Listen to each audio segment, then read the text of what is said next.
Good afternoon. Welcome to Thursdays with Friends. Welcome everyone. Just a few more people coming in from the waiting room. Today is Thursdays with Friends, our online chat and conversation on current issues. This program is brought to you by the Friends Committee on National Legislation. On Monday, October 11th, we will be marking Indigenous Peoples Day. We'll join 14 states, 130 cities in the District of Columbia in honoring the Indigenous peoples on whose lands we now live.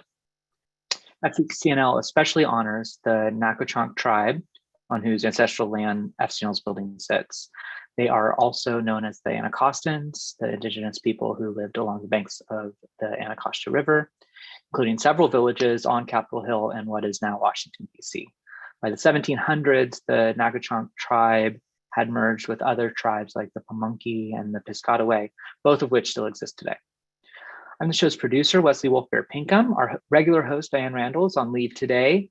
Standing in for her for this episode is Amelia Keegan, FCNL's Legislative Director for Domestic Policy. And joining Amelia is Portia Skenandore-Wheelock, a citizen of the Oneida Nation and FCNL's Congressional Advocate on Native American advocacy. Over to you, Amelia. Great, thank you, Wesley. And wow, it is just always such a joy and really warms my heart to see this group of folks. I am just really delighted to be with you all today. Thank you all so much for joining us. And thank you, we can't say it enough. Thank you for your ongoing advocacy, your ongoing commitment and support to FCNL and the issues that we work on. Really, FCNL is able to enact change and make progress on Capitol Hill really because of you, because of the work that you do. And so just really, really grateful to be with you all this afternoon. So, FCNL has a long time for much of FCNL's history. Advancing Native issues has been a long time priority for FCNL. And I know many of you have been a part of that work and followed that work for many, many years. We have, everything from the Alaska Native Claims Settlement Act to the Indian Child Welfare Act, just a long history. And then in 2017, we strengthened our advocacy work by actually starting the Native American Advocacy Program in hiring a congressional advocate program. And so now we have a dedicated lobbyist for this work, this kind of 2-year fellowship program. And Portia Skenandore-Wheelock is our kind of third lobbyist, our third congressional advocate for the Native American Advocacy Program. And she is a citizen of the Oneida Nation of Wisconsin. And she's here today to share a little bit about what's going on these issues in Washington. She studied democracy and justice studies at the University of Wisconsin, Green Bay, and received her law degree from Syracuse University. Prior to joining FCNL, Portia was a law clerk for the Office of Tribal Justice at the U.S. Department of Justice, a liaison between tribal agencies and the Oneida Nation Family Court, and a director for a nonprofit organization serving tribal communities. She is also an Oneida silverwork artist and has had her pieces featured in museum exhibits and art shows. So Portia, thank you so much for joining us here today. Yes, thank you, Amelia. Hello, everyone. First, I'd like to thank our donors for the support you have given to the Native American Advocacy Program at FCNL. The purpose of our program is to advocate in solidarity with Native communities, but also to create future advocates for Indian country. There are very few opportunities for people like me to have a say and influence in Congress. So I'm very grateful to have the guidance and expertise of our lobbying team here at FCNL. Portia, let's just get right to it. So why don't you start maybe by sort of setting the scene? Can you give us a quick overview of sort of Indian country and some of the major issues going on? Sure. Well, so Indian country has grown and changed a lot over the years. every generation does something a little bit different. So I just want everyone to remember, although we talk about Native American issues kind of generally and broadly, just to remember that, it's not one large homogenous group. There's 574 federally recognized tribes in the US. There are some more state-only recognized tribes. There's over 200 Alaska Native corporations. So all of these different tribal nations have different cultures, languages, and worldviews. So just keep that in mind as we kind of generalize when we talk about legislation. And I just wanted to point out the 2020 census kind of just released their information, and Indian country is growing. There's 9.7 million Native Americans and Alaska Natives, and that's about 3% of the US population. So that just kind of sets the stage for the community we're talking about when we describe Indian country, which is both people that live on reservation, and the majority now lives off reservation in urban areas. So the way Indian country looks has definitely changed. Thanks, Portia. And here at FCNL, we focus on legislation, we focus on Congress. A lot is happening in Congress right now. Can you talk a little bit what's happening on Native issues? I know you've been working a lot on kind of the infrastructure package that's making its way through, and a number of other bills. So why don't you just give us a snapshot of some of the stuff that's happening in Congress right now? Yeah, so there's a lot going in Congress. Things are changing, not just week to week, but day to day often. So we're keeping an eye on all of the recovery and infrastructure and Build Back Better legislation, but especially when it comes to infrastructure in Indian country. So last month, the Senate passed the $1 trillion Infrastructure Investment and Jobs Act, and that allocates $11 billion to be invested in Indian country. That's for Indian health services, transportation, water rights, and broadband access on tribal lands. So if that ends up getting passed by the House and signed into law, that will be one of the largest investments in Native American communities in American history. So one thing I just wanted to emphasize was the glaring infrastructure needs and disparity in Indian country. I feel like the federal government has always been aware of that, but the pandemic really exacerbated those needs as the rest of the country kind of, I wouldn't say easily, but shifted to telehealth, working from home, and distance learning for their children. That was not the case for Indian country. Affordable broadband access has become pretty essential to everyday life, but for tribal families, at least half of tribal households do not have access to broadband connectivity. And President Biden has, as a part of the American Jobs Plan, has really emphasized the need for the entire country to get online and make broadband accessible to everyone. So that does include an expansion of broadband on tribal lands. Thanks, Portia. A lot in that bill, and certainly you've been working on the broadband piece quite a bit. And yeah, and maybe, as you said, the Senate passed the bill, the House is expected to take it up potentially next week. So a lot going on. FCL, you were working on more than just one issue or more than just one piece of legislation. Another key priority for FCNL on Native issues has been addressing the crisis of missing and murdered Indigenous people. And certainly we have really focused in on, and you have really been focused in on, reauthorization of the Violence Against Women Act, and particularly expanding tribal jurisdiction in that. Could you talk a little bit about the status of that legislation? What are we pushing for, and where are we? Yeah, so we do get asked a lot about the reauthorization of VAWA and, why does it need to be reauthorized every so often? So back in March, the House did pass their 2021 reauthorization bill, but the Senate has yet to introduce their bill. We do have some intel that, the Judiciary Committee has been taking it up. It is being worked on, the language is being drafted. But of course, Congress has been pretty busy this summer, so it's just something that's still in process. We do expect that legislation to be introduced this fall. So what we're really looking for there is no regressions from current law in VAWA, and if anything, expansions to tribal provisions. So what that means is that, there's a pilot program for tribes. About less than 24 tribes have implemented tribal jurisdiction over non-natives that commit violent crimes on their tribal lands. And that pilot program means that Congress gets to look at the legislation again every couple of years to reassess, see how the program's doing, and expand it if it's proven successful.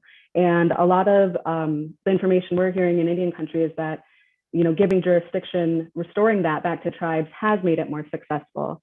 Sorry, my screen just went away.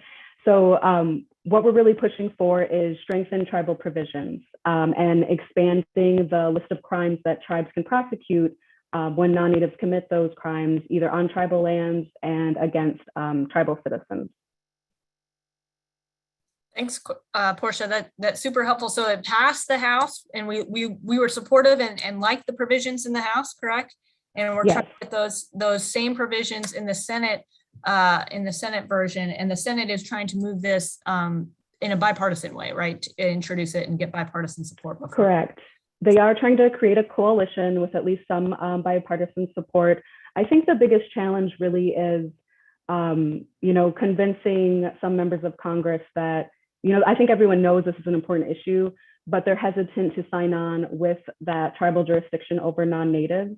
And I think my strongest strategy in responding to them when we're contacting offices on the Hill is to say, well, do you have an alternative solution then? Because 2/3 of violent crime in Indian country goes unprosecuted by the federal government. Tribes are there, and when they have the right resources, they're able to respond and prosecute those crimes much more quickly. And everyone deserves justice. So that's kind of the argument we make in support of those tribal provisions. Thanks, Portia. That's a really helpful explanation. I wonder if you could also kind of talk about, we have a new administration. We have a new Secretary of the Interior, Secretary Deb Haaland. What has there's a lot of administrative action going on, and a lot that the kind of executive branch can do. Can you touch upon and sort of share what's happening in that arena? Yeah, so the Biden administration has, made it very clear that they're dedicated to working with tribes. They've already had several rounds of tribal consultations on different issues that affect Indian country. It's really exciting, of course, to have the new Secretary of Interior, Deb Haaland. She's the first Native woman to be in that position. And the sentiment is, although, she is in that position to follow Biden's agenda, she has gotten to work right away addressing the missing and murdered Indigenous persons crisis. She set up the missing and murdered unit earlier this summer, and that is really kind of to make coordination of all these intergovernment efforts, run more smoothly. There has been a lot of legislation like the Savannah's Act, the Not Invisible Act, and of course VAWA, and kind of coordinating all that intergovernmental work is essential, to making addressing that crisis and solving a lot of those cases. Thanks, Portia. You mentioned Savannah's Act, the Not Invisible Act. You just want to remind folks kind of what those bills did. Sure. So both of those bills, they're really addressing interdepartment and interagency coordination and this issue of data collection and allowing tribes access to federal data systems. That just really makes it easier for on the ground folks like law enforcement, tribal law enforcement, and coordination between tribes and the federal government go much more smoothly. All right, I've been seeing some questions in the chat, so I encourage you all to put your questions in the chat. We'll get to those. And wondered if you could just start off by talking a little bit about Indian boarding schools. That's something that's been in the news quite a bit. The administration has taken some of that up, and certainly their legislative avenues. So can you speak a little to that? Yes, we do get a lot of questions about the boarding school issue. There has been a lot of news this summer, or this year really, coming from Canada, and a lot of mass unmarked graves. And as we all know, graves don't belong at schools. That's not a normal thing. So that issue is creeping up across the border, and it is hitting the US. Of course, in Indian country, we've always known about these schools. We've always known about the impact they've had on our families for generations. So earlier this summer, Deb Haaland did announce the creation of the Federal Indian Boarding School Initiative. And the purpose of that initiative is to investigate the loss of human life and the lasting consequences of those boarding schools. I have kept in touch with Interior to kind of get an idea of, well, what does that initiative look like? And because it is supposed to culminate into a final written report by April 1st of next year. So that's coming up pretty quickly. We are also expecting some legislation to be introduced very soon to establish a federal commission on the Indian boarding school policy. So I do feel like the federal government, they've long been aware of those previous policies, and they're looking into the consequences and hopefully, trying to make it right in some way by addressing the federal legislation that really was aimed at destroying culture and language and fully assimilating Native people into American society. Thanks, Portia. Going to some of these questions in the chat. One question is, does the $1 trillion, I assume this is go to Native Hawaiians too? If so, do you know how much? Yes, Native Hawaiians yeah. and Alaska Natives are eligible for the funding. And that has been something that I feel like Congress has been better about including in the definition of Indian country, and making sure Alaska Native corporations and villages and Native Hawaiians do get access to a lot of the funding that's targeted to help them. That's really been a priority, I feel like, in the last pieces of legislation we've seen. Here's another question, just asking you to repeat the number of Native Americans in the US. Oh, sure. It's 3% of the general population, and I believe it was 9.7 million. I do want to emphasize, though, that there are a lot of Native people that are still hesitant to fill out census forms, still hesitant to answer the door when census workers knock. But the federal government does, have a lot of the citizenship, the tribal roll numbers as well. So I feel like with all of that information combined, that is still a fairly accurate depiction of what Indian country looks like. Great. Just a reminder, keep putting those questions in the chat.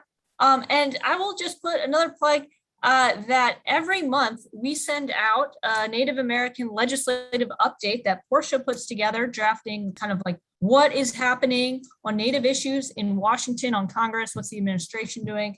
So that is a great way to kind of stay up to date on what's happening and what FCNL is doing, particularly on these issues. So Leslie put the link up on the screen so you can see that. So I encourage you to sign up for that. And I also encourage you, I think Stephen put in the chat the link as well to, if you want to take action, calling for Congress to pass a reauthorization of the Violence Against Women Act, VAWA, with strong tribal provisions.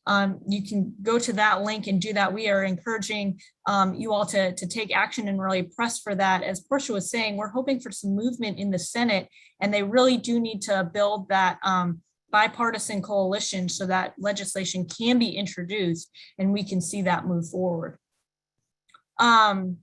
Here's another question. Given the legal pushback on ICWA, is there any further legislative work to further strengthen it right now? Portia, I know we were just talking about that. Maybe you want to explain a bit more about what ICWA is and where that is both in the court system and any legislative opportunities. Sure, and I do feel like it's important to note ICWA is the Indian Child Welfare Act, and it's kind of an effort. It's related to the boarding school issue. So boarding schools, lasted for a long time.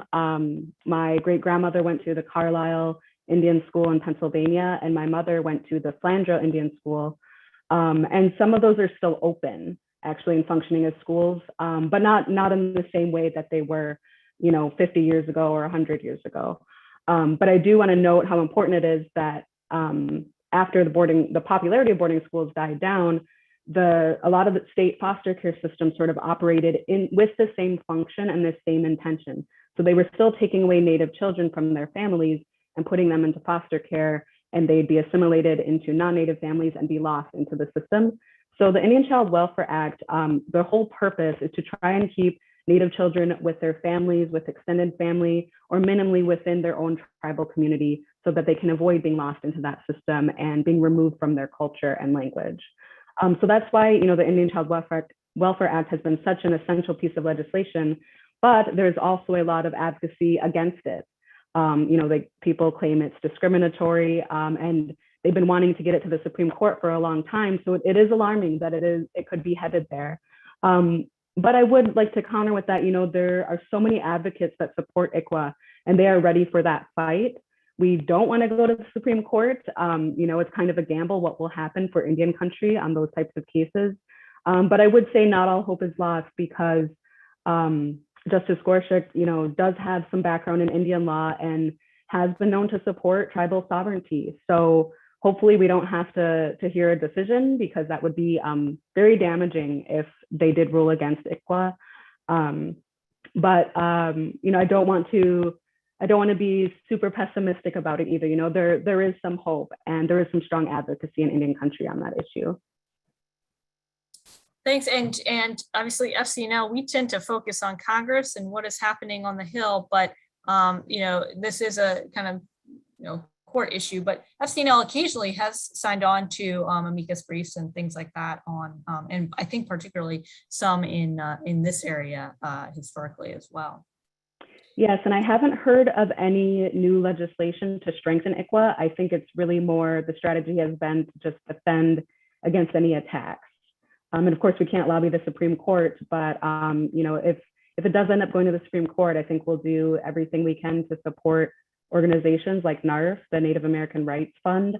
They're a nonprofit law firm that fights on these kind of issues.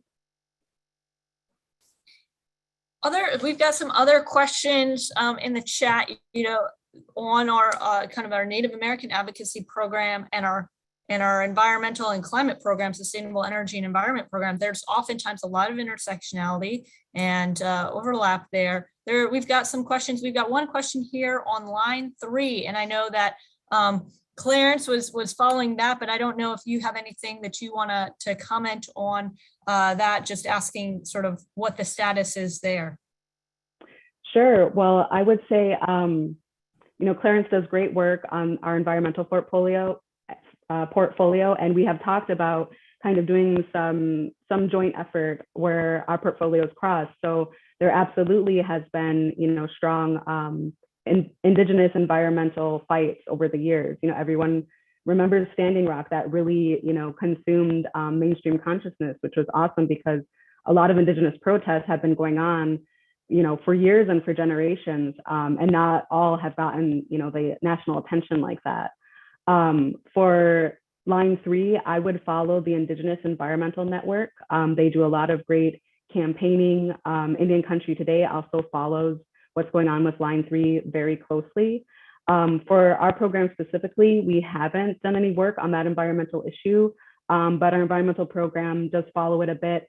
And we do have, a bunch of new advocates that have started, and they're working on environmental issues this year. So I don't doubt that those paths will cross, and we will do some joint work on that issue. Thanks, Portia. And I suspect you are referring to our advocacy core, which is focusing on climate issues, environmental issues, and particularly environmental justice, of which there is a very strong overlap. Here's another question, sort of on the same lines here. Any update on the potential expansion of Bears Ears National Monument? The previous administration shrunk the size of this Native American land. Secretary Holland has reviewed this, but I haven't heard more for months. Any updates? I haven't heard too much on that issue either, but I do expect, with Secretary Holland in charge of Interior, things like that are going to get attention. FCNL has signed on to some letters to Congress to support that, because there is a religious and spiritual element to the existence of Bears Ears. So I think, people know about that issue. I think Congress has just been, overwhelmed with a lot of things lately, that smaller bills like that aren't necessarily, at the front of the line. But I do feel like they are going to get attention, once some of these bigger bills gets resolved.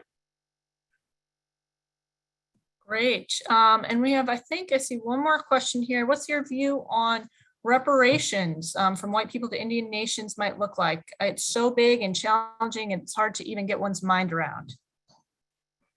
Sure, that's an interesting question. And, I think it depends. Every Native person and every tribe thinks differently about that. For me personally, my community does a lot of its own internal work on healing from intergenerational trauma, from the boarding school issue, and the consequences of that are suicide, drug and alcohol use, violence in our families. So internally, I feel like a lot of tribes are doing a lot of that healing work. And a part of it is reviving and restoring culture and language. That kind of goes hand in hand with all the pain, because when you lose your culture, you lose yourself. So supporting those programs as much as possible, a lot of that is internal. But on the federal side, there is always legislation coming up that could be highlighted, could be better highlighted and supported. So when we think of, well, how do you address something like the boarding school issue that was designed to destroy language and culture? Well, let's support legislation for language revitalization. And the Senate Committee on Indian Affairs, they did just pass 2 bipartisan native language bills earlier this summer. So I try to keep an eye on policy that supports things like that, because I feel like it's still in the vein of writing those former Indian boarding school policies. And along those lines, I remember Secretary Deb Haaland, when she was in Congress, I believe she was working with Senator Warren to introduce this pretty comprehensive bill, the Honoring the Promises Act, which now that she has moved over to her new role, I'm not sure the status of that, but I know that I remember that being a very, very comprehensive bill of all the ways in which the U.S. government can need the work that needs to be done in terms of honoring the promises.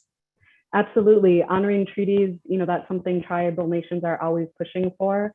I haven't heard whether honoring the promises, whether that was going to be reintroduced, but Congressman Grijalva did introduce the Respect Act, which is trying to codify tribal consultation requirements that the federal government has.